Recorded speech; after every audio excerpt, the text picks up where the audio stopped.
en el tono de soldados de World War II. 23 de febrero de 1945. Monte Suribachi, Iwo Jima. El soldado de primera clase Tadashi Yamamoto se agachaba en un búnker de concreto, con las manos temblando mientras escribía palabras que, de ser descubiertas por sus oficiales, le habrían costado la vida. Los marines no son humanos, no mueren como los demás hombres. Todo lo que nos dijeron sobre la debilidad de los estadounidenses era mentira.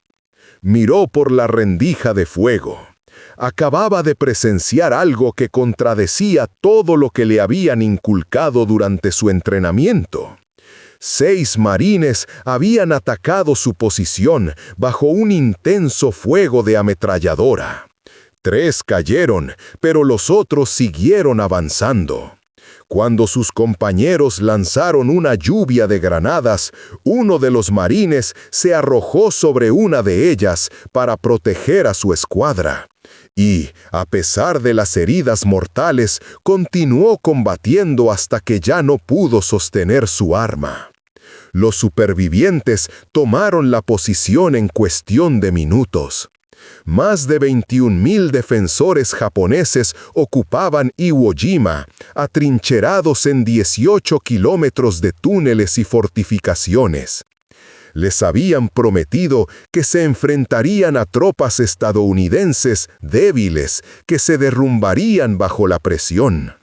Lo que encontraron, sin embargo, destrozó todas las evaluaciones militares que el ejército imperial había hecho de su enemigo. Las consecuencias de ese error no se medían en estrategias, sino en la brutal realidad del combate cuerpo a cuerpo, que dejaría 26.000 marines fuera de combate en solo 36 días. Pero el colapso de la confianza japonesa había comenzado mucho antes de Iwo Jima. 7 de agosto de 1942. Guadalcanal, en las Islas Salomón. El cabo Hideo Takahashi, veterano de la campaña en China, donde las fuerzas japonesas parecían invencibles, escribió en su diario después de la primera semana de lucha: los estadounidenses que han desembarcado son diferentes a cualquier enemigo que hayamos enfrentado. No retroceden cuando están rodeados. No se rinden cuando la situación se vuelve desesperada. Y lo más inquietante, combaten de noche como si la oscuridad les diera fuerza en lugar de miedo. Guadalcanal fue la primera batalla defensiva de Japón en el Pacífico, y el ejército imperial esperaba una victoria fácil contra fuerzas estadounidenses inexpertas. La primera división de marines que desembarcó en la isla contaba con poco más de 16.000 hombres. La inteligencia japonesa los había descrito como tropas de élite, sí, pero aún así, americanos, productos de una sociedad blanda y democrática que valoraba la comodidad individual por encima del sacrificio colectivo. En cuestión de días, todas esas suposiciones se demostraron catastróficamente falsas. El teniente Shigeru Fukudome comandaba una compañía reforzada de 200 hombres, con la orden de retomar el aeródromo Henderson la noche del 20 de agosto. Su unidad ya había derrotado divisiones chinas 3 veces más grandes. Avanzaban con confianza, convencidos de que los estadounidenses entrarían en pánico en la oscuridad. Pero los marines los esperaban. Habían preparado posiciones defensivas con campos de fuego cruzados que se superaban entre sí. Cuando los japoneses avanzaron, entraron en una trampa mortal. Lo que ocurrió después desafió toda la doctrina táctica japonesa. En lugar de quedarse a la defensiva, los marines contraatacaron inmediatamente, lanzándose a la oscuridad con armas automáticas y una precisión devastadora. El diario de Fukudome, recuperado 3 días después de su muerte, expresaba su incredulidad. Nos atacaron en la noche, nosotros somos los que atacamos de noche. Se movían por la jungla que nosotros considerábamos impenetrable. Mataban en silencio y luego desaparecían. Al amanecer, de mis 200 hombres quedaban solo 90. Los estadounidenses perdieron 12. Ese patrón se repitió por toda Guadalcanal. Las fuerzas japonesas, acostumbradas a enemigos que se desmoronaban bajo las cargas Banzai, descubrieron marines que defendían sus posiciones hasta el final y que luego combatían cuerpo a cuerpo con bayonetas, cuchillos y puños. El sargento Kenji Matsumoto, que sobrevivió 4 meses en Guadalcanal antes de ser evacuado, escribió una carta que fue interceptada por la inteligencia estadounidense. Nos enseñaron que los estadounidenses eran individualistas, que nunca se sacrificarían por sus compañeros. Eso es falso. Vi a un artillero de ametralladora seguir disparando con ambas piernas destrozadas hasta que lo mataron a quemarropa. Su asistente tomó el arma y continuó disparando. Perdimos 40 hombres intentando tomar esa posición. La resistencia de los marines desconcertó a los analistas militares japoneses. ¿Cómo era posible que soldados estadounidenses soportaran tal sufrimiento sin rendirse? En 1943, el soldado Tadashi Yamamoto, el mismo que más tarde lucharía en Iwo Jima, escuchó por primera vez sobre los marines durante una sesión de inteligencia. El oficial instructor, que había interrogado a prisioneros estadounidenses, habló con evidente perturbación. El entrenamiento de los marines americanos sería considerado un abuso criminal en cualquier ejército civilizado. Los destruyen mental y físicamente, y luego los reconstruyen en algo que apenas se parece a los civiles que entraron. Les enseñan que morir en combate es honorable, que rendirse es inaceptable. Copiaron nuestro Bushido, pero le añadieron algo que no previmos, la capacidad industrial de los Estados Unidos. Esa combinación, espíritu guerrero y poder material, resultó devastadora. Los soldados japoneses, formados en el código del honor y la muerte antes que la rendición, se encontraron frente a hombres igual de decididos, pero con armas, logística y fuego muy superiores. Era una guerra que Japón no podía ganar. 20 de noviembre de 1943, el atolón de Tarawa. El contraalmirante Keiji Shibasaki comandaba a 4.500 defensores atrincherados en fortificaciones que se creían impenetrables. Pero la segunda división de marines demostró lo contrario en apenas 76 horas. El soldado de primera clase, Tadashi Ogawa, uno de los escasos 17 supervivientes japoneses, relató a los interrogadores lo que presenció. La primera ola fue masacrada en el agua. Matamos a cientos.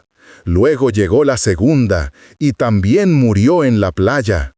Y después, la tercera. Llegaron con lanzallamas. No se detuvieron hasta que todos nosotros estuviéramos muertos, o ellos. La aritmética era aterradora. Casi 6.400 hombres murieron en Tarawa en poco más de 3 días. Los marines que sobrevivieron demostraron que no existía objetivo imposible si el precio era la victoria. Documentos capturados más tarde en Saipán, 1944, describían a los marines como tropas de asalto con devoción fanática a sus objetivos. No retroceden, contraatacan incluso cuando están en desventaja. Las bajas no afectan su eficacia hasta que la unidad entera ha sido destruida. El capitán Yoshio Kobayashi, veterano de Guadalcanal, lo resumió así: la infantería del ejército estadounidense lucha con tácticas convencionales. Los marines operan de manera diferente. Avanzan sin importar las pérdidas. Aceptan tasas de bajas que harían detenerse a cualquier comandante racional. Eso es algo sin precedentes. La velocidad de sus operaciones era tan devastadora como su fuego. El teniente coronel Kunio Nakagawa, que comandaba en Peleliu, planificó su defensa suponiendo que los estadounidenses harían una pausa. Pero los marines nunca se detuvieron. Desembarcaron el 15 de septiembre a las 8:30 de la mañana y al caer la noche ya controlaban la mitad del aeródromo. En el tono de sombrías de guerra de World War II, Nakagawa escribió en su diario: «Mi plan defensivo colapsó porque asumí que el enemigo actuaría racionalmente. Los marines no actúan racionalmente, actúan con un compromiso total, sin importar las circunstancias». Ese compromiso absoluto parecía suicida a los ojos japoneses, pero era devastadoramente eficaz. El sargento Kenji Matsumoto, capturado en Bugangail, lo describió así: «Vi a un pelotón de marines atacar una colina fortificada. El terreno era abierto, cubierto por fuego de 3 búnkeres.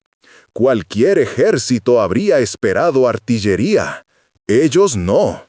El teniente observó 30 segundos y ordenó el asalto. 7 cayeron en los primeros 20 segundos.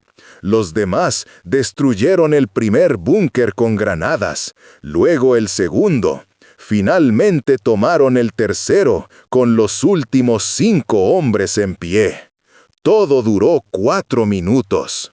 No era coraje irracional, era la aplicación sistemática del concepto de bajas aceptables. Perder hombres para cumplir el objetivo antes de que el enemigo pudiera reaccionar. Para los oficiales japoneses, esa idea era inconcebible. Habían sido entrenados para valorar la vida de sus soldados dentro del deber, no como una cifra en una ecuación de victoria. Pero para los marines, las pérdidas eran el precio del éxito, y lo pagaban sin dudar. Esa mentalidad les daba una ventaja psicológica incluso más grande que su superioridad material. Los comandantes japoneses sabían que, aunque mataran al 50% de los marines en una posición, los demás seguirían atacando hasta tomarla. Era una ecuación imposible de ganar. Cada opción, defender, retirarse o redistribuir fuerzas, llevaba al mismo resultado: la derrota. Solo variaba el tiempo. El mayor Yoshi Takahuri, oficial del Estado Mayor en Iwo Jima, lo explicó en un interrogatorio tras la guerra. El general Kuribayashi entendía que no podíamos detener a los marines. Nuestras defensas solo podían retrasarlos y causarles el máximo de bajas. Lo logramos, más de 20,000 marines muertos o heridos en 36 días. Pero ellos siguieron atacando sin pausa. Calculamos que con 10,000 bajas se detendrían una semana. Sufrieron esas bajas en 7 días y nunca se detuvieron. La diferencia era simple. Ellos podían reemplazar a sus muertos, nosotros no. El teniente segundo Toshio Yamamoto, capturado en Saipan, lo contó con asombro. 3 días después del desembarco, lideró una patrulla nocturna para observar las posiciones estadounidenses. Esperaban encontrar tropas agotadas, con pocas provisiones. Lo que vieron fue otra cosa. Los marines comían comida caliente, recibían municiones por camiones, tenían tiendas médicas, cocinas portátiles, duchas, lavanderías. Sus depósitos de suministros tenían más munición que todo mi regimiento. Estaban luchando la batalla más intensa del Pacífico y vivían mejor que nosotros en los cuarteles. En ese momento entendió que derrotarlos era imposible. No se quedarían sin comida, ni sin balas, ni sin medicinas. Nosotros sí. Y esa fue la condena del imperio. La logística estadounidense transformó la guerra en un proceso de desgaste que siempre favorecía a los marines, incluso cuando sufrían más bajas. Cada soldado herido era evacuado y reemplazado. Cada día llegaban más barcos con suministros. Cada proyectil disparado era reemplazado por miles más. Los defensores japoneses, en cambio, luchaban desde posiciones fijas, con recursos limitados y sin posibilidad de refuerzo. Cada herida era definitiva. Cada bala gastada era una menos para sobrevivir. En Peleliu, esa diferencia se volvió decisiva. El coronel Nakagawa resistió desde el 15 de septiembre hasta el 27 de noviembre. La primera división de marines sufrió tantas bajas que fue retirada del frente.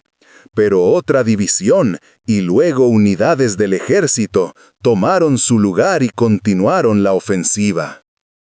Los japoneses habían planeado resistir una semana. La batalla duró 11. Causaron más de 10.000 bajas estadounidenses, pero el enemigo podía permitírselo. Japón no. La ecuación era simple. El imperio estaba gastando vidas que no podía reemplazar. A mediados de 1944, el mando japonés lo sabía. Los informes de inteligencia distribuidos entre los comandantes de guarnición ya no hablaban de victoria, sino de demora. Uno de ellos, capturado en Tinian, decía: «Al defenderse de un asalto de marines, no esperes mantener la posición indefinidamente. El objetivo es retrasar su avance lo suficiente para cumplir otros fines estratégicos. Cada día de resistencia vale. Cada marín muerto o herido vale. Pero entiende que la posición caerá. Prepárate para morir. Tu sacrificio comprará tiempo para el imperio». Era una confesión sin esperanza. Las batallas ya no se libraban para ganar, sino para morir con honor. Pero los marines destruyeron incluso esa ilusión. Su capacidad de absorber pérdidas y seguir atacando anuló la estrategia japonesa del sacrificio. Pagaban el precio exigido y continuaban avanzando. Nada los detenía. Ninguna defensa duraba. El ofensiva nunca se detenía. El soldado Tadashi Ogawa, uno de los pocos que sobrevivió a Tarawa, lo resumió con claridad. Después del primer día, sabíamos que íbamos a perder. Los marines tenían fuego naval, bombardeos aéreos y miles de hombres. Aún así, creíamos que podrían hacerles pagar un precio tan alto que dudarían en invadir Japón. Pero siguieron atacando, aunque morían por cientos. Cuando vimos que eso no los detenía, entendimos que la guerra estaba perdida. Un enemigo dispuesto a pagar cualquier precio por ganar no puede ser derrotado. 19 de febrero de 1945. El día D en Iwo Jima comenzó con un silencio tenso. Después de semanas de bombardeos, los marines se preparaban para el asalto más sangriento del Pacífico. El general Tadamichi Kuribayashi, uno de los comandantes más capaces del Japón imperial, había pasado meses estudiando las tácticas de los marines. Había construido 11 kilómetros de túneles, 1.500 cuevas, y cada metro de la isla estaba cubierto por fuego cruzado de artillería y ametralladoras. Su objetivo no era vencer, sino hacer pagar a los estadounidenses con sangre por cada metro de tierra. Cuando las lanchas de desembarco tocaron la playa, el infierno se desató. El bombardeo naval apenas había arañado las fortificaciones. Los marines avanzaban por la arena volcánica negra, pegajosa, sin cobertura. En minutos, el suelo estaba cubierto de muertos y heridos.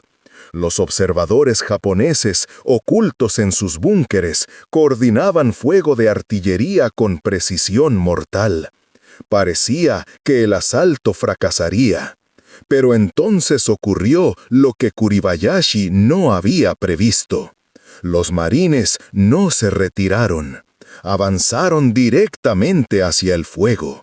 Se arrastraron entre las explosiones, buscaron huecos entre las posiciones japonesas y uno a uno fueron destruyendo los búnkeres con explosivos y lanzallamas. El soldado Tadashi Yamamoto, desde su refugio, lo escribió en su diario. Un equipo de lanzallamas se acercó a nuestro búnker. Matamos al operador. Su asistente tomó el arma y siguió avanzando. Lo matamos también. Un tercer marín, herido, recogió el lanzallamas y siguió disparando hasta vaciar el depósito. Luego lanzó granadas por las rendijas. Lo matamos, pero para entonces ya habíamos perdido la posición. Esto pasó 30 veces en la primera hora. ¿Cómo se derrota a hombres que no se detienen? La respuesta era simple: no se podía. En 36 días, 70.000 marines desembarcaron en Iwo Jima. 26.000 fueron bajas, incluyendo casi 7.000 muertos. Pero todos los 21.000 defensores japoneses murieron, salvo unos pocos capturados inconscientes o gravemente heridos.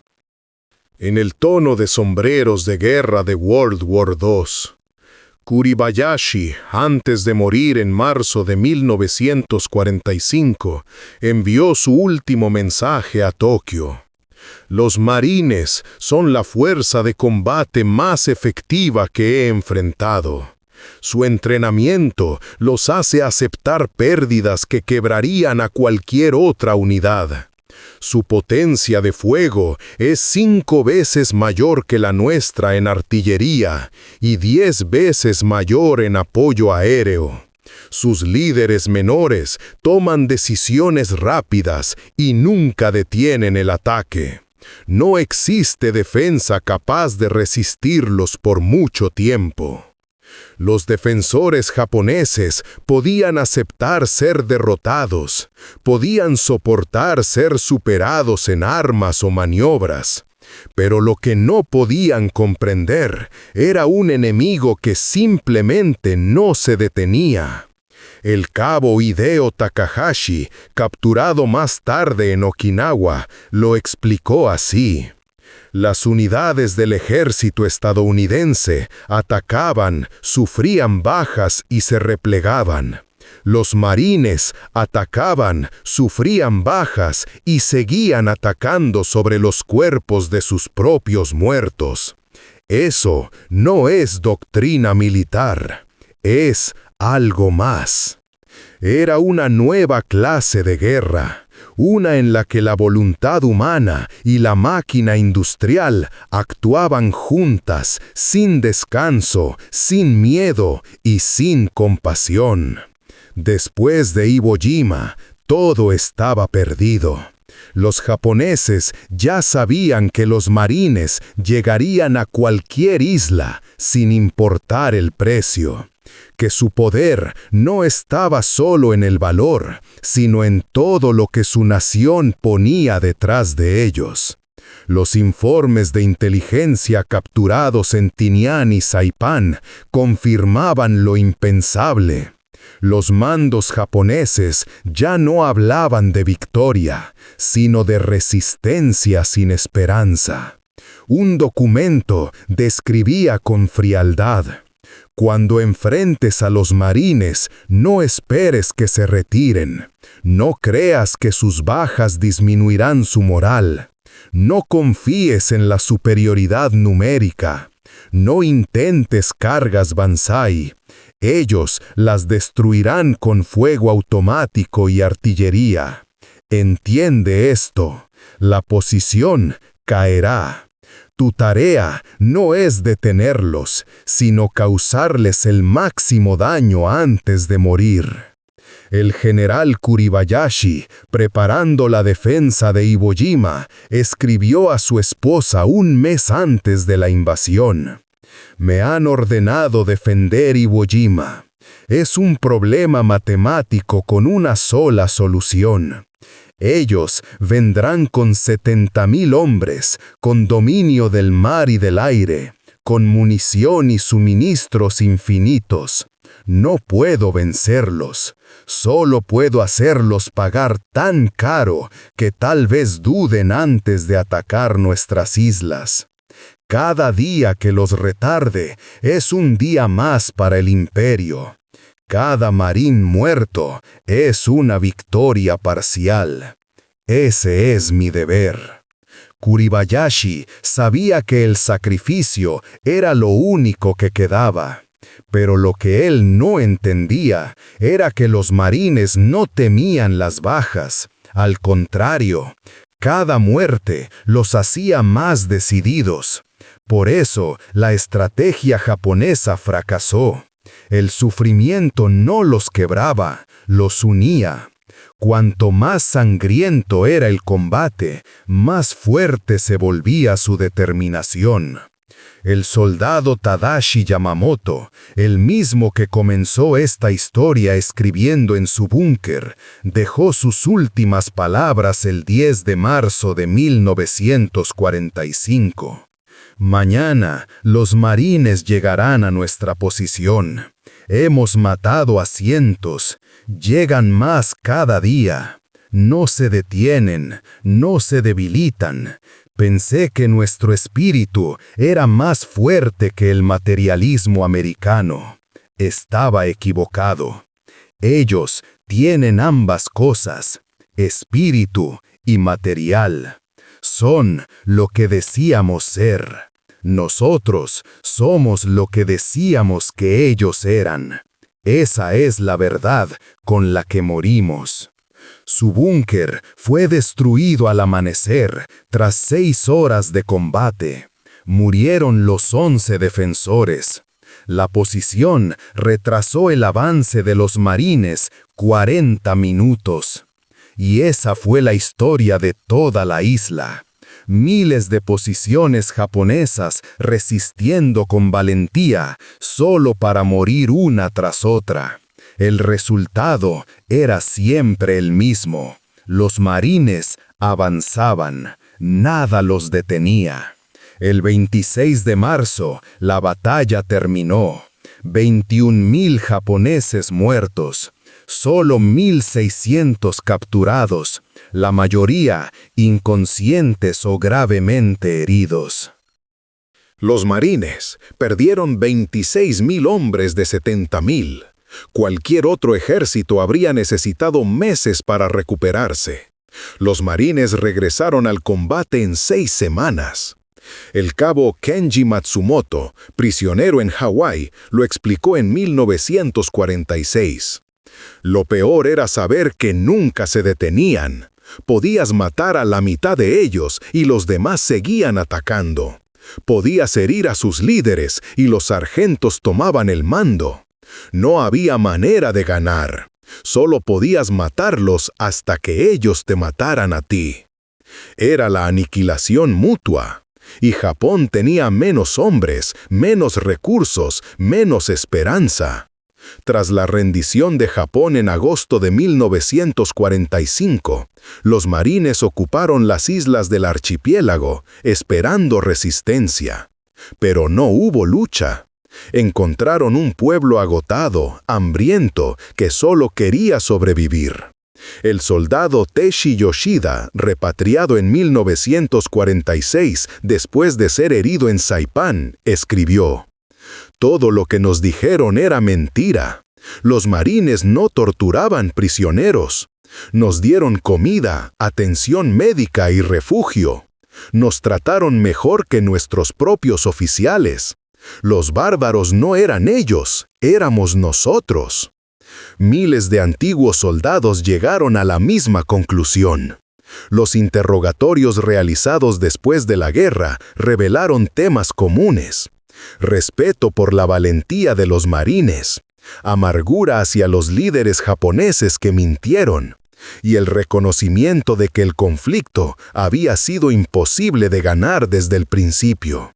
El mensaje final del general Tadamichi Kuribayashi, enviado desde Iwo Jima el 21 de marzo de 1945, resumió esa verdad. «He luchado contra los marines durante 31 días. Son los mejores soldados que he enfrentado. Su entrenamiento es superior, su equipo es abrumador, su valor igual al nuestro, y su número es infinito. Japón no puede derrotar a un enemigo así. Solo podemos morir luchando, esperando que nuestro sacrificio compre algo de paz para nuestra nación». Kuribayashi sabía lo que la mayoría aún se negaba a aceptar: que el coraje sin recursos no puede vencer a la determinación con poder ilimitado. Los marines eran la punta de lanza del poder estadounidense. Nunca se rompieron, nunca se retiraron, nunca dejaron un objetivo sin cumplir. Eran todo lo que Japón decía ser, pero con todo lo que Japón no podía tener. El cabo Hideo Takahashi, entrevistado en 1975 ya como un anciano, lo dijo con sencillez: «Nos enseñaron que el espíritu vence a la materia, que nuestra voluntad de morir nos hacía invencibles. Los marines nos enseñaron lo contrario. Espíritu más materia vence al espíritu solo. Ellos estaban tan dispuestos a morir como nosotros, pero tenían tanques, artillería naval, munición sin fin, aviones, médicos y comida.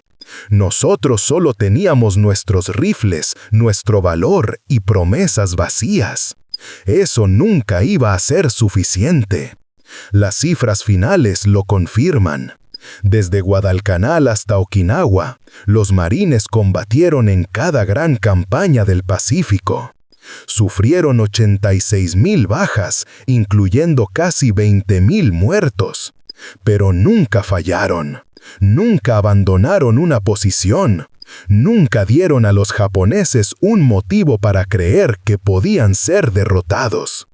Los analistas militares japoneses, tras la guerra, llegaron a una conclusión unánime: los marines representan la máxima expresión del poder militar americano. Combinan el espíritu del Bushido con la fuerza de la industria. Entrenan soldados dispuestos a morir, pero con los medios necesarios para ganar. Esa combinación, valor y poder, sacrificio y abundancia, fue imparable. Los japoneses tenían coraje, los estadounidenses tenían coraje, y todo lo demás. El soldado Tadashi Yamamoto, antes de morir en Iwo Jima, lo escribió en su diario: «Los marines ganarán, no porque sean más valientes, sino porque su nación les da todo lo necesario para ganar. Y usarán esos recursos sin piedad, hasta que todos nosotros estemos muertos. Somos samuráis luchando con espadas contra hombres con ametralladoras, que también tienen el espíritu de samurái. Nunca hubo esperanza, solo la muerte». Esa fue la lección final de la Guerra del Pacífico. que el valor sin fuerza detrás no basta, y que en cada isla, de Guadalcanal a Okinawa, los marines demostraron una verdad brutal. La guerra no la gana el más valiente, sino el que nunca se detiene.